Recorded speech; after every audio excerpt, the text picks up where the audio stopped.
Assalamualaikum warahmatullahi wabarakatuh.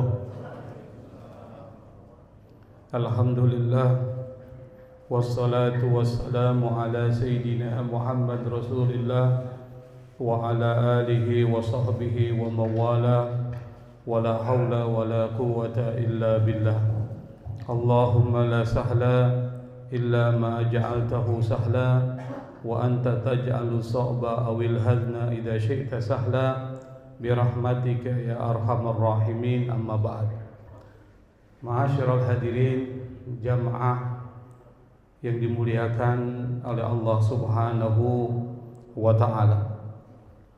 Alhamdulillah, kita masih diberikan kesempatan hadir di majelis yang sangat dicintai oleh Allah Subhanahu wa taala dan sangat dicintai oleh Rasulullah sallallahu alaihi wasallam. Pada kesempatan pertemuan yang lalu kita sudah membahas tentang rukun iman, dari rukun iman yang pertama sampai rukun iman yang keempat. Kita sudah menjelaskan secara panjang lebar, secara rinci tentang bagaimana kita menerapkan iman kepada 4 hal yang sudah kita bicarakan dan kita sudah ulas pada pertemuan-pertemuan sebelumnya. Pada kesempatan pertemuan hari ini kita masih melanjutkan pembahasan kepada rukun iman yang kelima. Yang pembahasan tentang rukun iman kelima ini mungkin akan membutuhkan waktu yang panjang untuk kita pelajari, untuk kita pahami, yaitu al-iman bil yaumil akhir, iman kepada hari akhir, atau disebut dengan hari kiamat.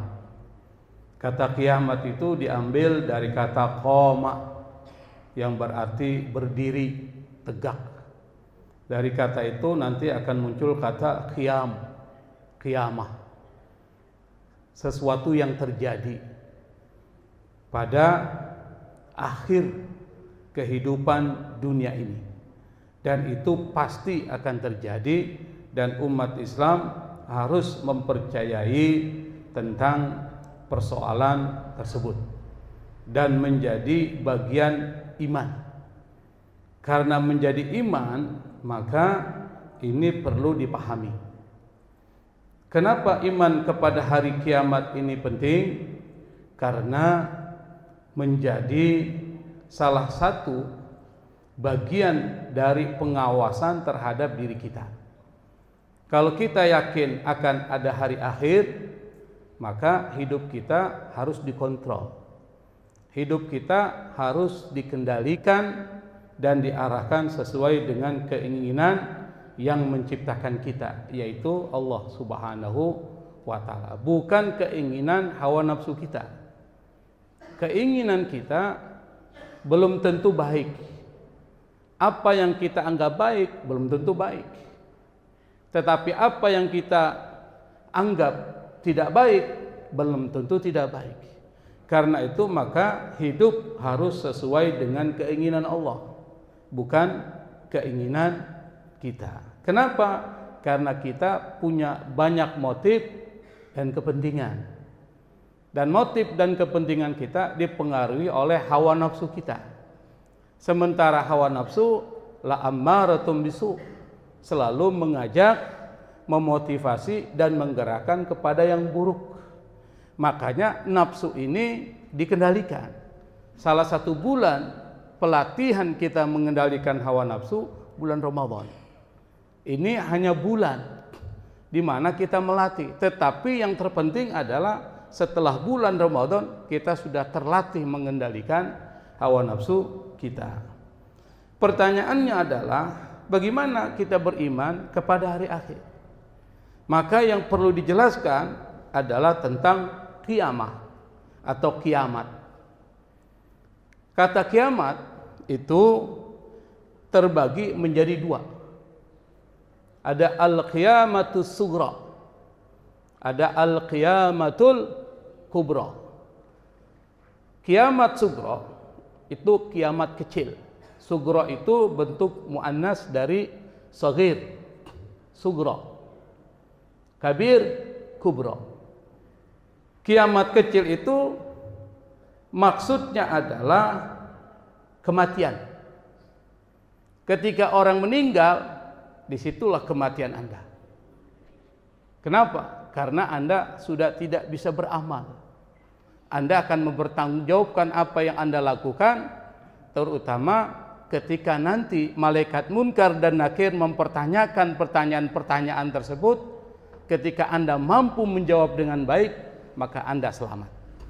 Maka kuburan itu adalah awwalu manazilil akhirah. Tempat pertama dari akhirat itu kubur.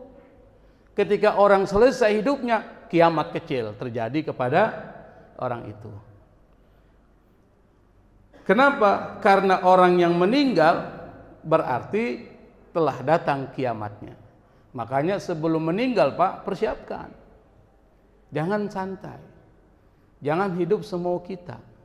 Persiapkan, sekecil apapun kebaikan itu lakukan.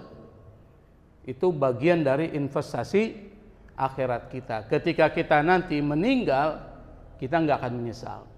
Kenapa? Karena banyak sekali Allah ceritakan di dalam Al-Quran, banyak penyesalan terjadi ketika orang sudah meninggal.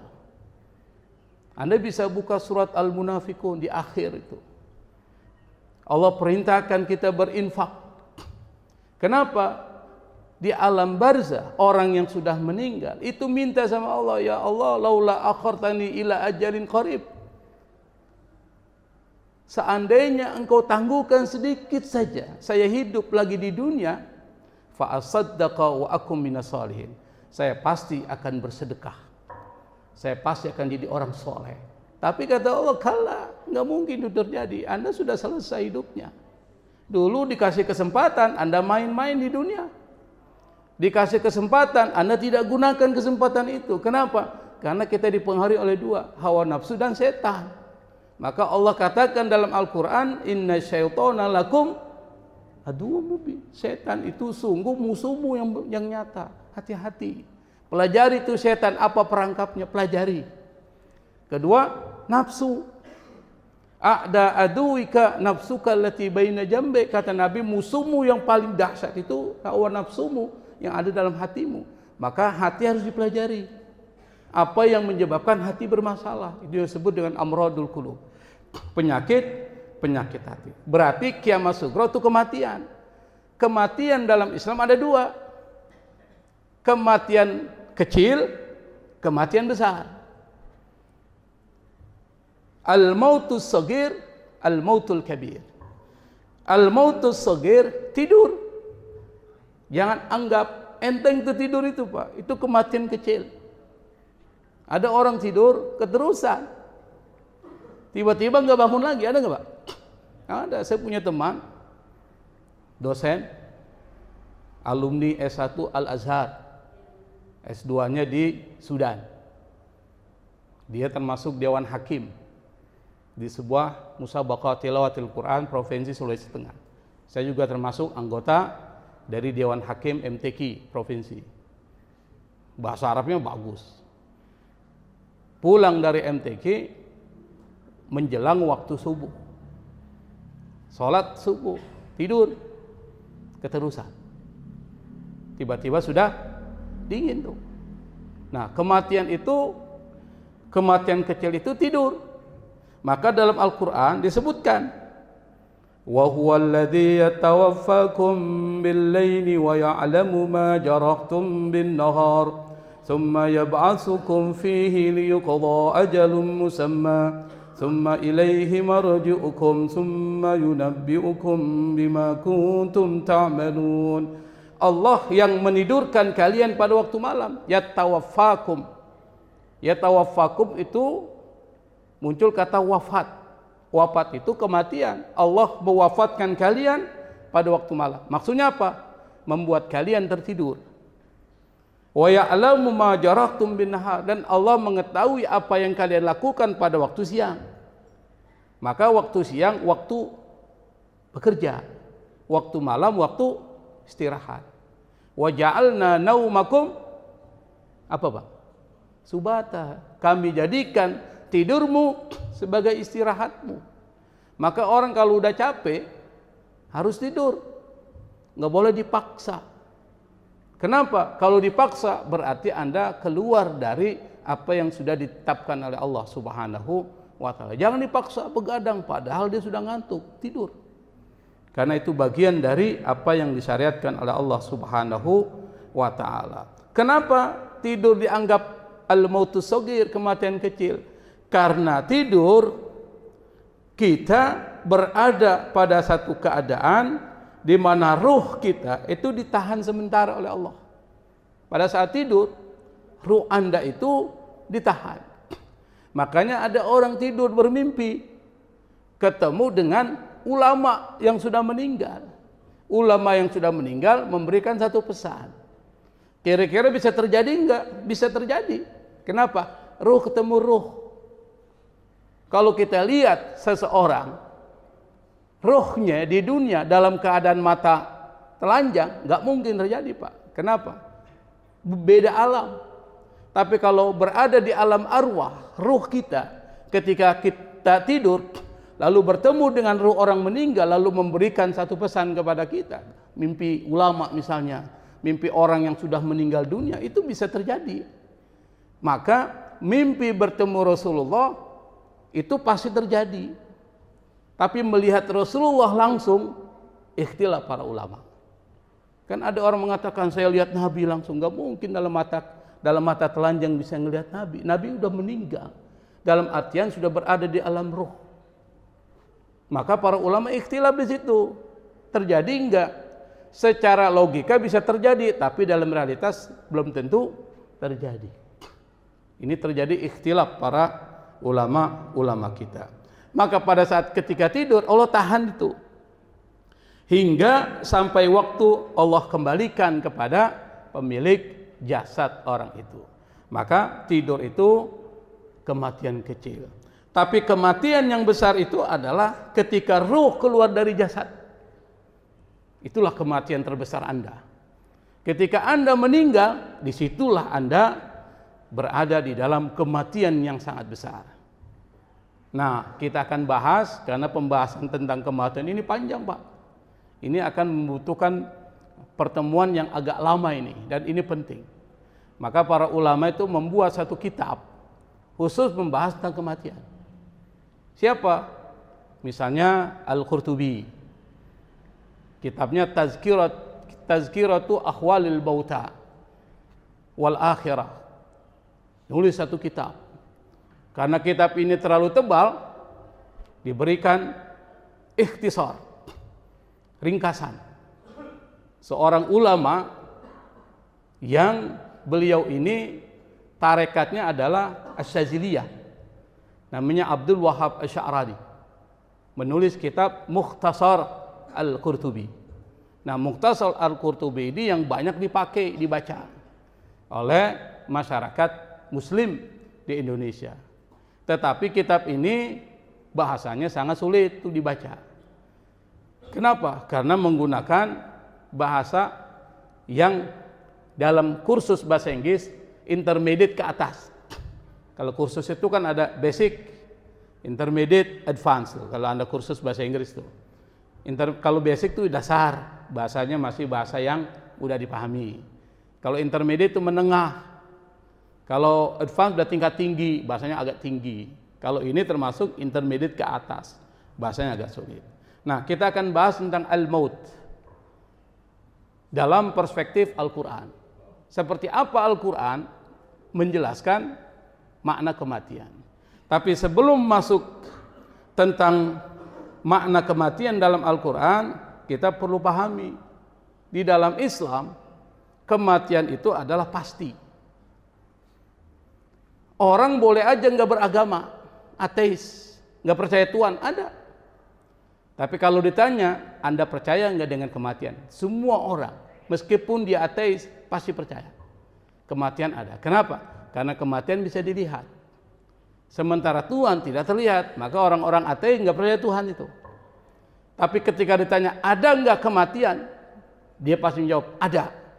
Maka kematian itu adalah syai'un qat'iyyun wuqu'uhu, sesuatu yang pasti terjadi. Di sini kira-kira ada nggak kematian nggak datang kepada Anda? Ada nggak? Saya nggak akan mati, Pak. Ada nggak? Nggak ada, pasti semuanya akan mengalami mati. Tapi kalau ditanya, kapan Anda mati? Nggak bisa jawab. Maka kematian itu adalah sesuatu pasti, kematian adalah sesuatu misterius. Nanti kita akan bahas kenapa dia misterius, kenapa dia pasti. Kenapa dia pasti? Karena kalau dia tidak pasti, maka dunia ini akan full, Pak. Full dengan apa? Manusia. Bayangkan kalau pada zaman Nabi Adam sampai zaman sekarang manusia tidak ada yang mati, apa yang terjadi? Maka kematian itu adalah bagian dari sesuatu yang natural. Cuma nanti pemahaman orang tentang kematian beda-beda. Kita punya Islam, Islam punya konsep. Nanti kita pahami konsep Islam tentang kematian. Yang pertama, kematian pasti. Makanya dalam kitab Ihya Ulumuddin itu ada satu cerita. Imam Al-Ghazali menceritakan tentang seorang nabi namanya Sulaiman. Nabi Sulaiman ini termasuk nabi yang luar biasa. Berilmu, mempunyai kekuasaan. Bahkan istrinya termasuk banyak, Pak. Nabi Daud, Nabi Sulaiman, istrinya banyak tuh. Nah, Nabi Sulaiman satu ketika beliau didatangi malaikat Israel. Tapi malaikat Israel ini datang bukan dalam bentuk rupa malaikat, tapi dalam bentuk rupa manusia. Datang ke Nabi Sulaiman, saat itu Nabi Sulaiman ditemani oleh pembantunya, khadim. Setelah itu, malaikat Israel melihat kepada pembantunya Nabi Sulaiman dengan pandangan yang tajam. Dilihatin aja itu orang. Pembantunya agak risih. Tidak lama setelah itu, malaikat Israel yang menyerupai wajah manusia minta izin sama Nabi Sulaiman. Ya Sulaiman, saya izin dulu. Saya ingin akan melakukan perintah Allah Subhanahu wa ta'ala. Perintah Allah apa itu kalau kepada malaikat Israel, Pak? Apa, Pak? Cabut nyawa. Memang tugasnya malaikat Israel nyabut nyawa. Nanti kita akan jelaskan juga malaikat Israel gimana, Pak. Bagaimana cara nyabut nyawa Anda? Kita jelaskan. Maka pembahasan tentang kematiannya agak panjang nanti. Kita butuh sabar. Setelah malaikat Israel ini pergi, pembantunya tanya sama Nabi Sulaiman, wahai majikanku yang datang tadi siapa? Kenapa memang? Dari tadi dia ngeliatin saya terus. Dia rasa risih kan? Apa dia bilang Nabi Sulaiman? Yang datang tadi malaikat Israel. Dengar nama malaikat Israel gemeteran dia. Jangan-jangan nih Israel mau nyabut nyawa saya nih. Saya dilihatin terus. Akhirnya dia bilang sama Nabi Sulaiman, ya wahai majikanku, bisa enggak saya minta permohonan kepada engkau? Apa? Engkau kan punya mukjizat. Bisa mengutus angin kemanapun kau kehendaki. Bisa enggak kau perintahkan angin membawa saya ke negeri yang jauh dari negeri ini, ke negeri India, Ardul Hind di sini disebutkan. Nabi Sulaiman pun kemudian perintahkan angin membawa orang itu ke negeri Hindia, Hindustan. Tidak lama setelah itu, Pak, malaikat Israel datang lagi ke Nabi Sulaiman.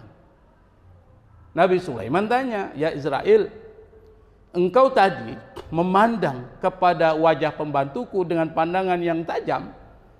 Memangnya ada apa? Apa kata malaikat Israel? Saya ini bingung. Orang ini diperintahkan oleh Allah dicabut nyawanya di negeri India. Dia masih di sini. Sementara negeri India dengan tempat ini jauhnya luar biasa. Kok bisa dia masih di sini? Ternyata angin membawa orang itu ke India, saya cabut nyawanya di sana. Artinya apa? Kalau Allah sudah tetapkan Anda meninggal di satu tempat, tidak ada satupun yang bisa menangguhkan atau memundurkan. Gak ada. Itulah ketentuan Anda. Tiba-tiba Anda pergi ke puncak, matilah Anda di sana. Kenapa? Ketika Allah kehendaki Anda meninggal di satu tempat, Allah akan berikan kepada Anda kebutuhan di tempat itu. Itu strategi Allah. Tiba-tiba Anda pergi. Makanya di dalam Islam, kalau Anda berpergian jauh, berwasiatlah kepada keluarga Anda. Saya mau pergi jauh nih, wasiat Pak, saya mau pergi jauh nih, nah saya berwasiat. Begitu, jangan main pergi-pergi aja. Pas pergi ribut ahli waris tuh, terkait dengan A, B, C, D, itu Islam ngajarin. Nah, kematian itu pasti. Kedua, kematian punya batas tertentu, maka istilah yang dipakai ajal. Idza jaa ajaluhum la yastakhiruna sa'atan wa la yastaqdimun. Kalau datang ajal mereka, enggak ada satupun yang bisa menangguhkan dan mendahulukan. Ada orang meninggal, tiba-tiba dia meninggal, lagi enak duduk, meninggal. Kenapa? Bukan karena penyakit, Pak. Ajal. Maka kalau ditanya, dia meninggal karena penyakit jantung, itu sebab. Tapi karena ajalnya, dia sudah selesai. Rizkinya dari Allah sudah selesai. Orang kalau rizkinya sudah selesai, mau ngapain? Masuk ke rumah sakit, dikasih makanan, dikasih selang, Pak, tetap aja nggak bisa. Rizkinya sudah habis. Dia mau meninggal. Makanya kita diperintahkan watazawwadu, berbekal. Yang ketiga, kematian itu adalah amrun ghamidun, sesuatu yang misterius, nggak ada yang tahu. Wala tadri nafsum bi ayyi ardin tamut. Tidak ada satupun, kata Allah, jiwa seseorang yang tahu di mana dia akan dimatikan oleh Allah Subhanahu wa taala. Misterius. Kenapa misterius? Supaya kita fastabiqul khairat, berlomba-lomba dalam kebaikan, karena kita nggak tahu kapan mati. Kalau kita tahu kita mati pada usia 60 tahun, kita bisa santai-santai hidup. Nantilah kalau udah umur 53 tahun, 55 tahun baru saya ibadah. Karena 60 tahun saya meninggal. Tapi karena ini misterius, kita ada satupun yang tahu kapan kita meninggal, maka setiap saat investasi akhirat. Ada majelis ilmu hadir, meskipun tidur nggak apa-apa, di pojok tuh pada tidur nggak apa-apa. Bangun semua. Ini akibat terlalu enak makan sahur itu, tidur itu. Makanya kalau makan sahur harus ada lalapan supaya nggak tidur, Pak. Kalau daging mulu bisa tidur itu. Misterius, maka disuruh mempersiapkan diri. Nabi mengatakan orang yang cerdas adalah orang yang banyak ingat mati, wa asyadduhum isti'dadan lahu, dan orang yang paling banyak mempersiapkan diri untuk menyambut kematian. Itu orang cerdas tuh. Jadi orang cerdas dalam perspektif Nabi itu bukan orang yang pintar matematik, pintar manajemen, pintar IT dan sebagainya, tapi orang yang banyak ingat mati dan dia mempersiapkan diri untuk menyambut kematian. Itu prinsipnya dalam Islam. Nah, sekarang kita bahas, Pak. Bagaimana Quran? Kaifa yatahaddas Al-Quran anil maut? Bagaimana Quran bicara tentang kematian? Maka rujukannya Quran. Ketika Al-Quran bicara tentang kematian, ada beberapa istilah yang dipakai. Cuma saya nggak jelaskan semua ini. Yang pertama yang dipakai adalah al-maut, kematian. Idza jaa ahadakumul maut. Maut itu apa? Maut itu artinya seperti Anda ngecharge nih, lalu Anda tarik nih seperti ini, kan kenapa dia nyala, Pak? Kenapa nyala? Karena dia disetrum, tariknya mati nggak? Mati, namanya al-maut. Berlaku umum. Makhluk hidup, makhluk yang tak hidup dianggap al-maut. Maka kalau dikaitkan dengan manusia, yang disebut mati adalah khurujur ruh anil badan, anil jasad. Keluarnya ruh dari jasad, mati dia. Karena ruh yang menggerakkan badan. Mati. Menggunakan al-maut. Kita nggak akan bahas itu. Yang kedua, Allah gunakan ajal. Ajal itu batas waktu yang sudah ditetapkan. Anda sudah selesai hidupnya, nggak bisa ngapa-ngapain lagi, udah selesai. Ibarat orang bermain bola, sudah selesai waktu permainan, Bisa nggak dia main lagi, Pak? Nggak bisa, udah selesai. Nanti kalau main bikin pertandingan ulang, selesai dia. Nah, itu namanya ajal. Yang ketiga, Allah menggunakan istilah pulang. Jadi kematian itu pulang. Maka istilah yang dipakai oleh Allah pada saat orang tertimpa musibah, salah satunya adalah al-maut. Apa yang dipakai istilahnya? Inna lillahi wa inna ilaihi raji'un. Kami milik Allah, akan pulang kepada Allah Subhanahu wa ta'ala. Maka istilah yang dipakai oleh Allah untuk menggambarkan kematian itu pulang. Sementara pulang adalah sesuatu yang menyenangkan. Pulang. Anda kerja di kantor, pergi jam 7, pulang jam 5. Tiba-tiba sudah waktu jam 5 kurang 5 menit. Kira-kira enak nggak, Pak? Bahagia nggak? Bahagia. Saya mau pulang nih. Kenapa Anda bahagia? Akan ketemu dengan siapa? Istri, anak, keluarga, bahagia. Padahal setiap hari kita ketemu, tapi pada saat ketika kita di kantor, kita nggak ketemu, ada rindu pulang. Kepada siapa? Orang-orang yang kita cintai. Maka Allah gambarkan pulang itu sesuatu yang menyenangkan. Kematian itu sesuatu yang menyenangkan. Pulang ke siapa itu kematian?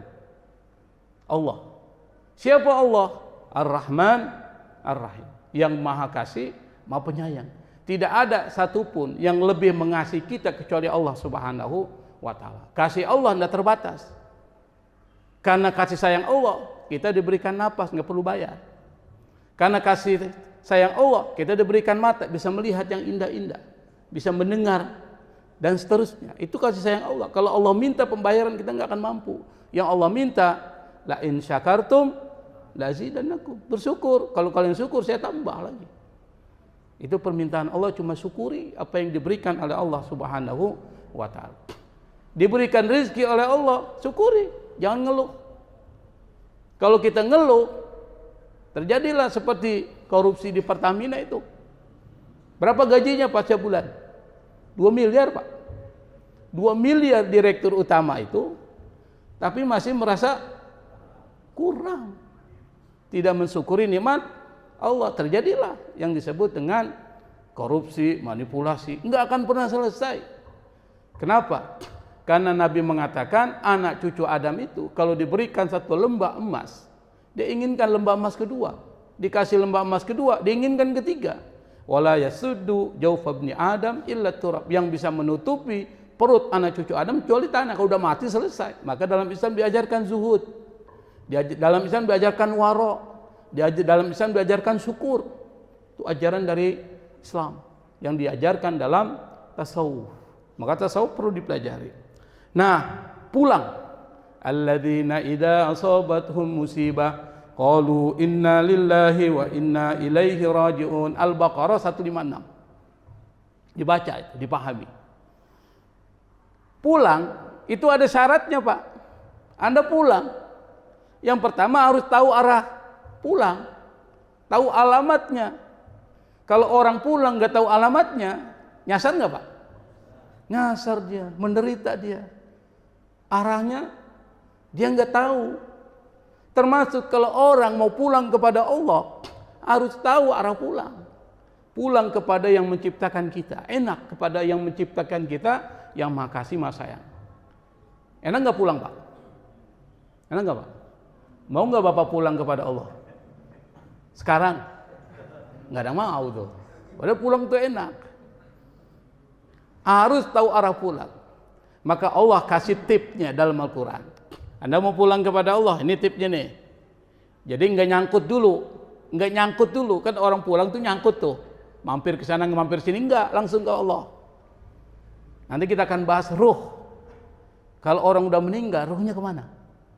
Kita akan bahas nanti, Pak. Ini masih konsep kematian dulu kita bahas. Tapi nanti kalau udah ditabut oleh Allah, Anda mau kemana ruh itu kita bahas.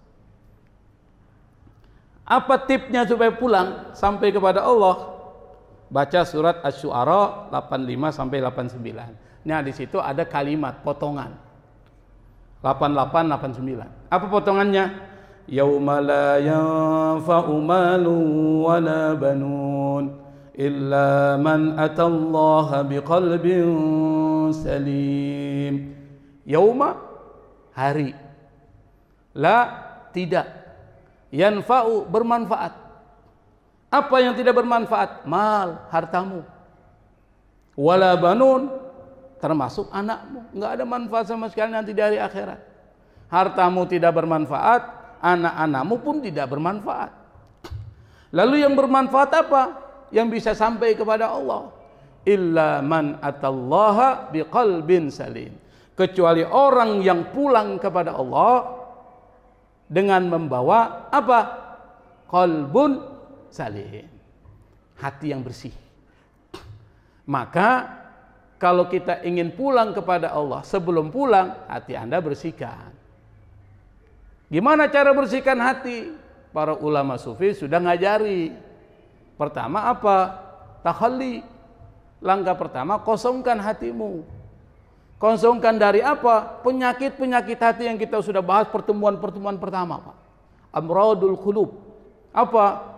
Tamak, rakus, apalagi hasad, sombong dan lain sebagainya. Itu hilangkan semua itu. Bersihkan. Kalau itu sudah bersih, kosong, isi, maka masuk tahap kedua, tahalli. Tahalli itu dari kata hilyah, perhiasan, hiasi. Isi dengan apa? Yang baik-baik dong. Misalnya apa? Pikiran Anda isi yang baik. Jangan berpikir korupsi, manipulasi, kecurangan, menjalim orang. Hilangkan tuh. Niat Anda perbaiki. Telinga, setting, dengarkan yang baik-baik. Jangan dengarkan ghibah, fitnah, hoax, dan lain sebagainya. Isi. Kalau ada orang ngomong gitu, udah tutup, keluar aja, nggak usah dengerin. Mulut, jaga. Jangan mengomongkan yang pornografi, yang negatif-negatif, mencaci maki orang, sebagainya, tutup. Maka bulan puasa ini penting banget ini. Yang dijaga nih arkan, jasad, organ, itu dijaga. Semuanya, tangannya, kakinya dijaga tuh. Berarti diisi yang baik-baik. Lisannya, ngucapin yang baik-baik, baca Quran, tazkirah, tausiah, memberikan nasihat kepada orang lain. Tangannya membantu orang lain. Kakinya digunakan untuk melangkah ke tempat-tempat yang diridhoi oleh Allah. Masjid, majlis taklim, amal-amal kebaikan itu diatur semua, Pak. Berarti udah terisi, seperti gelas kosong terisi air.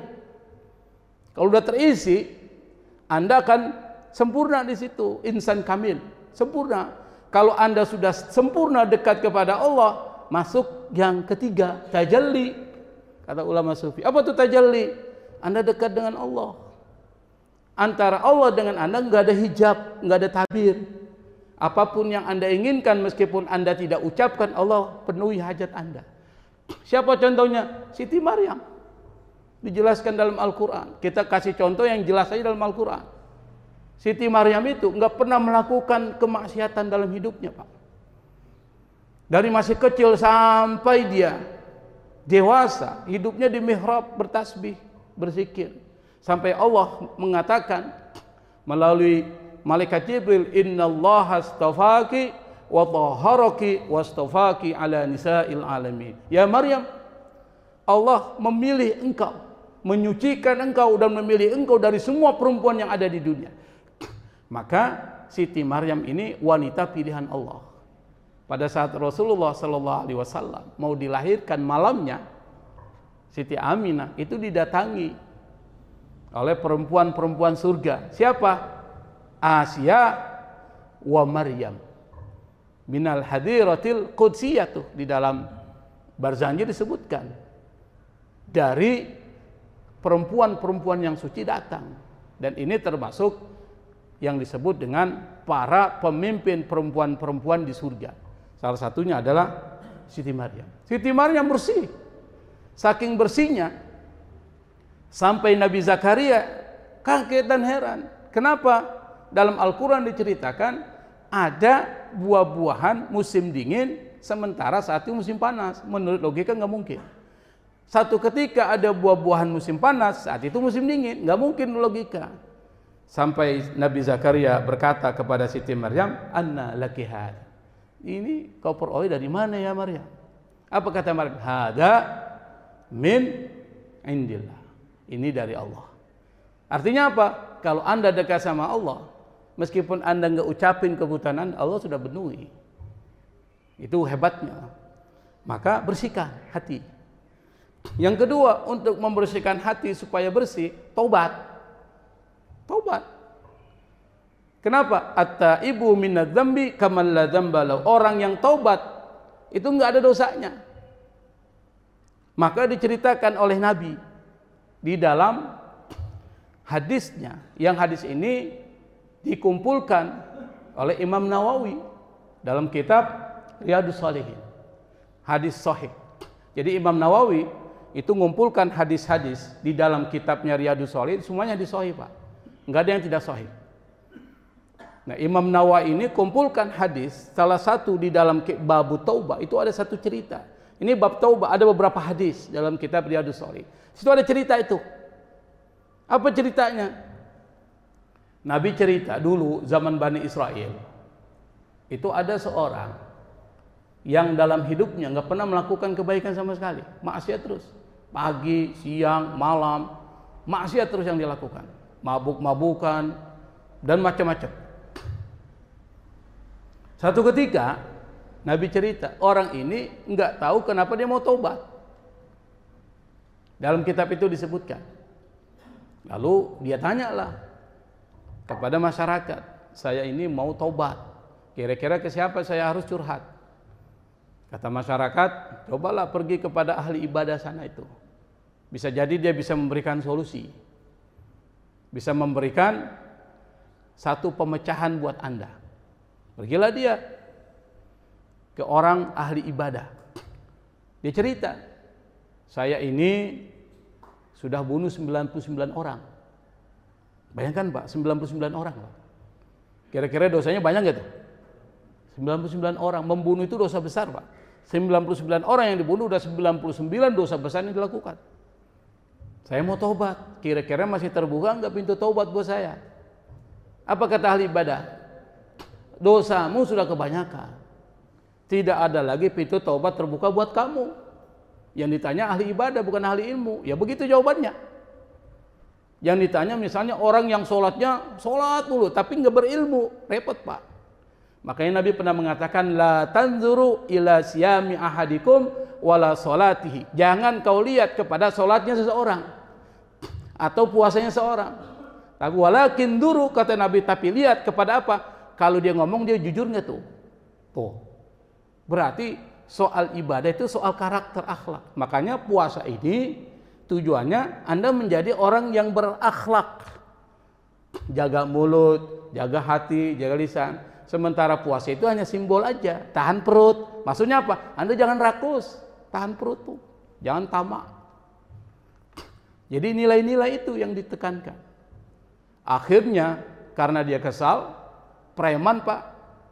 Anda bayangkan preman disakiti. Yang keluar apa itu? Pisau Pak. Bunuh 100. Lengkap lah. Pergi dia ke masyarakat. Kira-kira siapa nih yang bisa saya datangi? Coba kau tanya sama orang alim tuh min Bani Israel. Alim dari ulama Bani Israel. Ditanya, saya ini udah bunuh 100 orang. Kira-kira taubat masih terbuka enggak? Apa kata dia? Selama nyawa belum, ruh belum sampai kerongkongan, siapa yang menutup taubat Anda dengan Allah? Akhirnya orang itu pun taubat. Tapi kata ulama ini, kalau kau mau taubat jangan tinggal di tempatmu. Tempatmu tempat maksiat. Pasti kau akan kembali lagi. Hijrah. Makanya muncullah konsep hijrah para artis. Kalau Anda mau jadi orang soleh, jangan di lingkungan artis. Pergi ke lingkungan yang lain.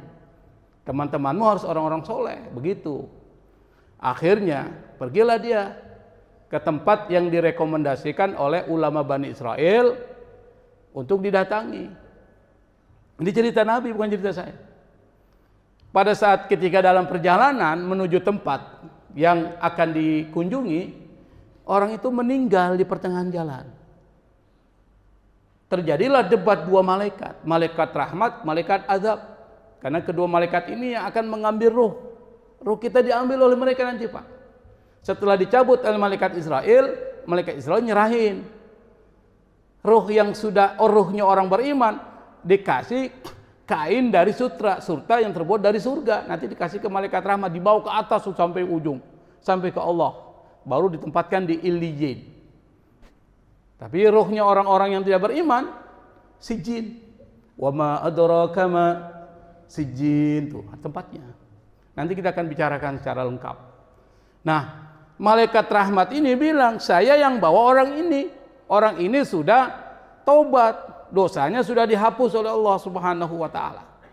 Kata malaikat azab, nanti dulu. Orang ini belum ada satupun kebaikan yang dilakukan. Saya yang bawa. Karena debat ini nggak selesai, Allah utus malaikat menyerupai wajah manusia sebagai mediator. Datang ke situ, berikan solusi. Gini aja, ukur aja jarak dari tempat dia berasal sampai tempat yang dia tuju, mana yang lebih dekat. Akhirnya setuju, diukur. Setelah diukur, ternyata jarak yang dia tuju sejengkal lebih dekat. Cuma sejengkal, Pak. Sejengkal berapa senti ini? Berapa senti segini nih? Ada 20 senti lah. Ada 20 senti. 20 senti. Karena malaikat rahmat, nah saya yang bawa orang ini. Ketika dibawa, lalu kemudian dimasukkan ke tempat yang ruh itu diberikan kenikmatan oleh Allah Subhanahu wa taala. Apa kata Nabi? At-taibu minadz dzambi kaman la dzambala. Orang yang taubat dari dosanya, dia seperti orang yang tidak punya dosa. Orang kalau nggak punya dosa bersih. Kalau dia bersih, tempatnya di mana? Surga. Makanya taubat. Gimana caranya taubat? Pelajari babu taubat. Ada caranya taubat. Apa itu taubat? Itu ada konsepnya. Kita perlu pelajari semua. Itu yang pertama. Yang kedua, yang terakhir, nanti kita akan bahas makna yang kedua tentang wafat itu sempurna. Kita akan bahas. Tapi karena waktu kita nggak banyak. Yang kedua adalah ini nggak bergerak ini.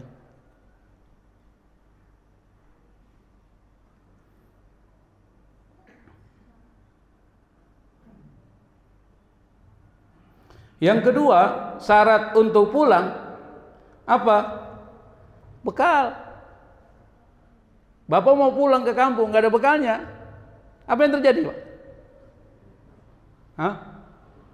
Setengah mati, Pak. Di perjalanan pasti banyak kesulitan. Ada orang pergi haji, jalan kaki, Pak. Bego nggak? Bego, Pak. Ada kendaraan, transportasi, kok naik jalan kaki, ada pesawat. Anda jalan kaki ke Mekah berapa hari, Pak? Hah?